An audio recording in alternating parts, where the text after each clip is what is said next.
Before all of human history, before trees, before the 7 continents, there was only one, called Pangea.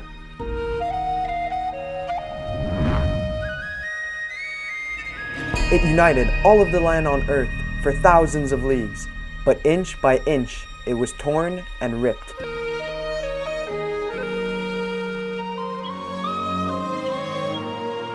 Seemingly forever lost to sea, I want to prove to you why I think it still exists.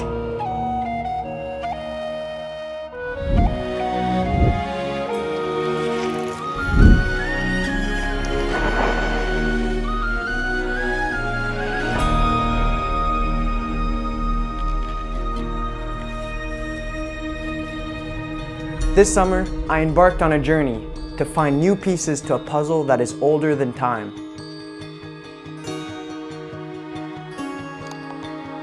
So I made a compass with my sister who painted it to direct me to places of interest. Norway, America, Iberia, Canada. What could all these places share in common? It's far more than you think. 300 million years ago, a mountain range as tall as the Himalayas dominated the Pangean supercontinent. It would have stretched from Svalbard to Morocco, acting as a sort of spine of continuous rock. As time passed, the mountains were ground by glaciers, trampled by dinosaurs, fractured by plate tectonics, and showered by meteorites. But despite erosion, they survived. By fleeing to the corners of the Atlantic, these ranges, separated by eons and oceans, are hewn from the same rock. The same rock that is engraved by history. And I'm talking, of course, about runic carvings made by Vikings over 1,000 years ago. Although these are super rare and only found in Scandinavia, it was only 2 months ago that the discovery of a Canadian runestone was announced to the world in the small, sleepy town of Wawa, Ontario. So my friend Eduardo happened to be in the region driving back from the Pacific Ocean, and I sent him to go see it. But because it's in the middle of nowhere, there was no one there to help him, except for this giant goose. Goose, this is for you. A Canada goose. But it's okay, because thankfully I got a picture of it right here. And I'm gonna try to decrypt it to help me prove that Pangea is real.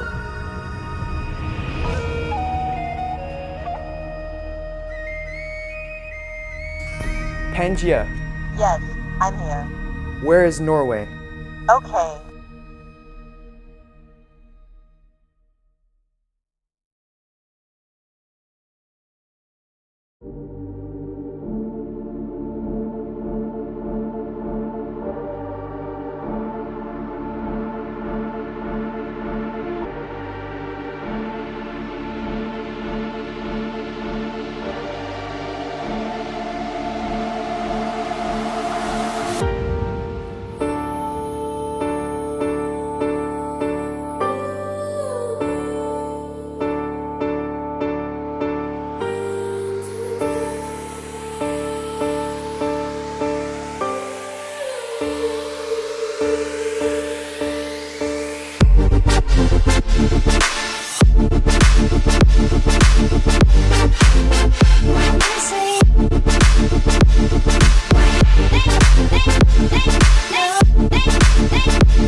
A 1,000 years ago, here in Norway, a boy named Eric was banished by King Hakon the Good.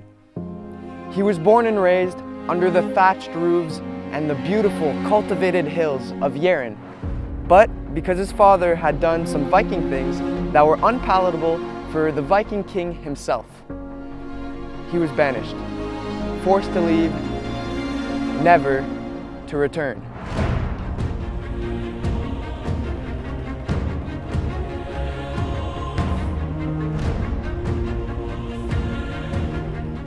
And luckily for Eric, he had heard of a fabled island of ice that his great-granduncle had discovered a century earlier.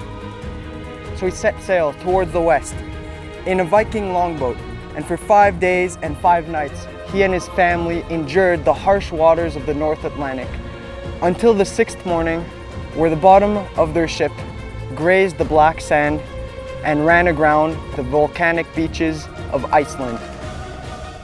Iceland, to me, although I'm sure it's very beautiful, doesn't sound like the kind of place I would want to live in.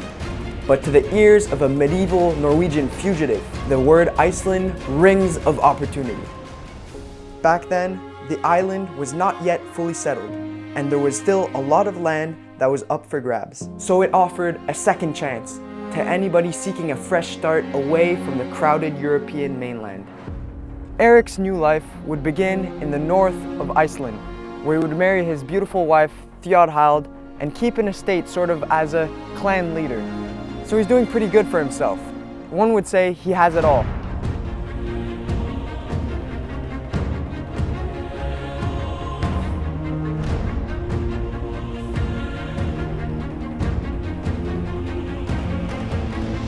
Until he didn't anymore, because he got himself exiled for the second time. And this time, it was because some of his men were walking around and caused a landslide on his neighbor's property, and his neighbor wasn't too happy, so then slew his thralls, which in turn angered Eric, and he went to the church to pray for his sins. Just kidding. Eric got his axe and enacted a Viking's revenge on his neighbor, which got him outlawed from his settlement. Now facing homelessness for the second time, Eric had to start getting a little creative. And he became known as Eric the Red for the Viking rat that he enacted on the inhabitants of the west coast of Iceland, as he rounded peninsulas of snow-capped volcanoes protruding from the sea. It took him 3 summers to gather the resources he needed to finally depart to the icy shores of Greenland. I just want to clarify that Eric the Red was a name given for the red color of his beard, and not necessarily his Viking wrath. But that's neither here nor there, because I want to return to our adventure where I set off to find this very special stone.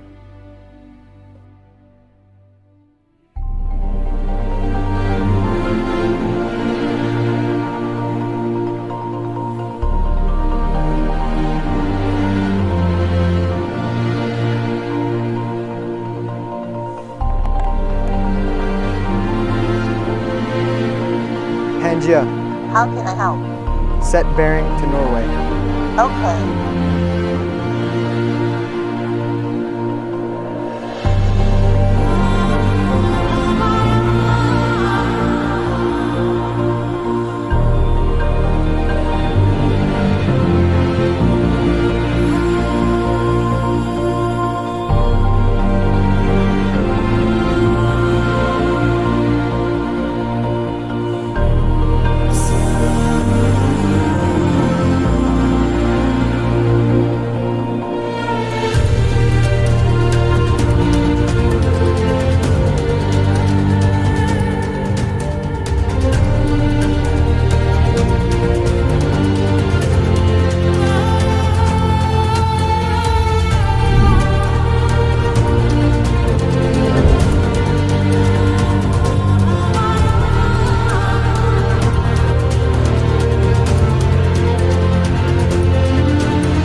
So we just arrived at our camping spot for the night, and I don't think I have the words to properly describe what I'm seeing.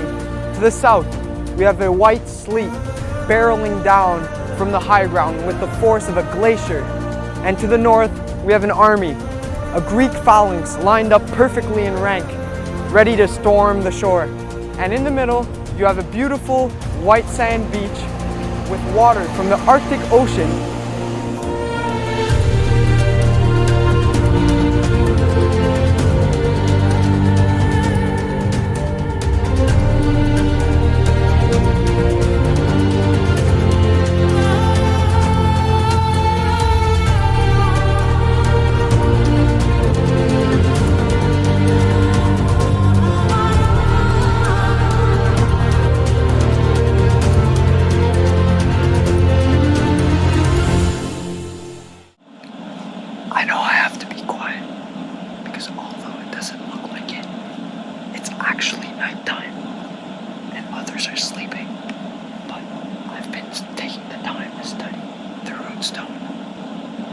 There's one rune in particular that have caught my eye, and it's this one called the Tiwaz.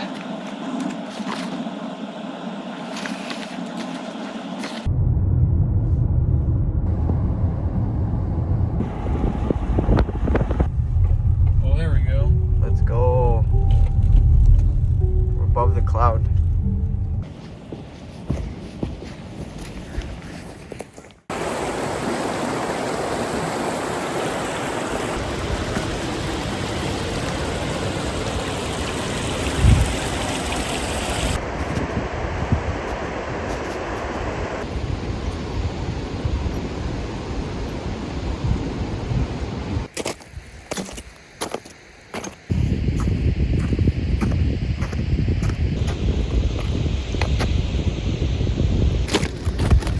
And the rune looks like an ice axe, or even an arrow. And I've chosen this rune to represent the great saga of Eric the Red, and to a certain extent, our little adventure here too. Because what it really is a sword that represents the warrior. Bravery, courage, a determination to a cause. The Tiwaz derives its name from the god Tyr. Tyr is the one-handed of Aesir, often has the smith to blow. But what does that mean? In an episode of the famous Prose Edda, the mythical gods and elves wish to capture a giant and evil wolf named Fenris. To do this, they have to tie a leash around its neck, made of a magical ribbon. But this isn't so easy, because the wolf Fenris isn't so trusting. So the wolf opens its mouth as wide as it goes and says, "Place your arm between my teeth to prove your worth." And of course, the only god brave enough to meet the demand was Tyr. And as the wolf is lulled into a sense of security, the ribbon is tightened around its neck. And that's how Tyr became known as the One-Handed. Learning now. Be quiet. Please learn the command word according to the prompts. Please say the first command to be learned. Where is Moisalon? Learning successful. Please say it again. Moisalon, the highest peak in Lofoten, a summit to find the perfect rock to decorate the compass.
Pangea.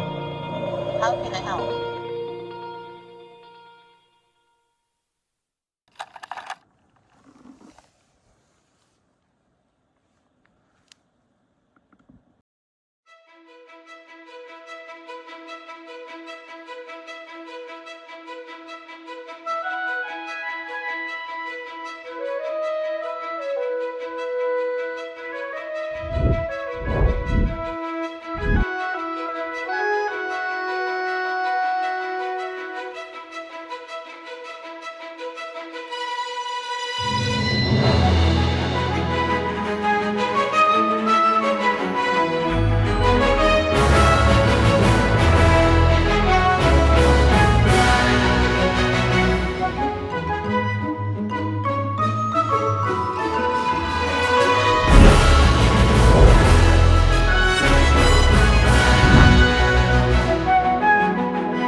When last we left Eric, he had discovered Greenland, where he became chief of its very first settlement.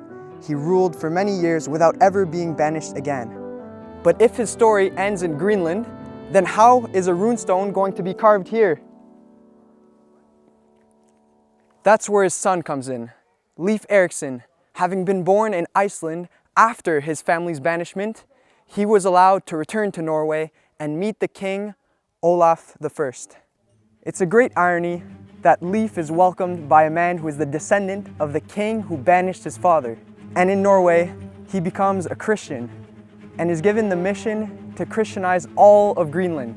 So he sets off on his longboat with a small crew. The voyage is supposed to take 3 weeks, but along the way, a North Atlantic storm blows his ship off course further west to a land of wild grapes and maple trees. And Leif Erikson calls this place Vinland, the land of wine, and he becomes effectively the first European to discover the New World. But the runestone was found here.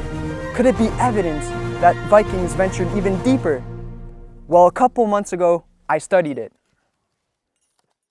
And I think I solved it. At first glance, this looks like a jumbled mess of gibberish, but I want to draw your attention to the last 4 runes in the text. What is a 4-letter word that usually comes at the end of a text? Specifically, a prayer. Amen. So we have 4 runes for 4 letters. The first rune and the third rune are identical. Probably an A or an E depending on where they are. The M, the second rune, I've never seen anything like it.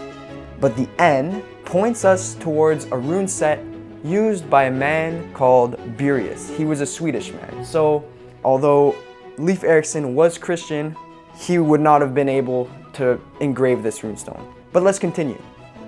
So now we have the rune set, which is basically the alphabet that was used to create this runestone.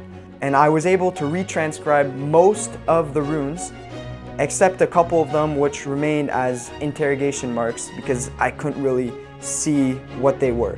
And I won't try to pronounce it for you because this is Swedish and very old Swedish at that. But it basically translates to, yours is the kingdom and the power and the glory forever. That is the Lord's Prayer. And although it's not Leif Erikson, we still drew a link between 2 separate continents that used to be one. And I think that that was pretty cool. Thank you for watching, and obviously this was just for fun. I can't do this alone, I'm doing it. We're gonna do it. We're gonna do it and then we're gonna run it off. We're gonna dry in 3 seconds. All right? I'll film. Okay, sure, you can film. Go! Yeah.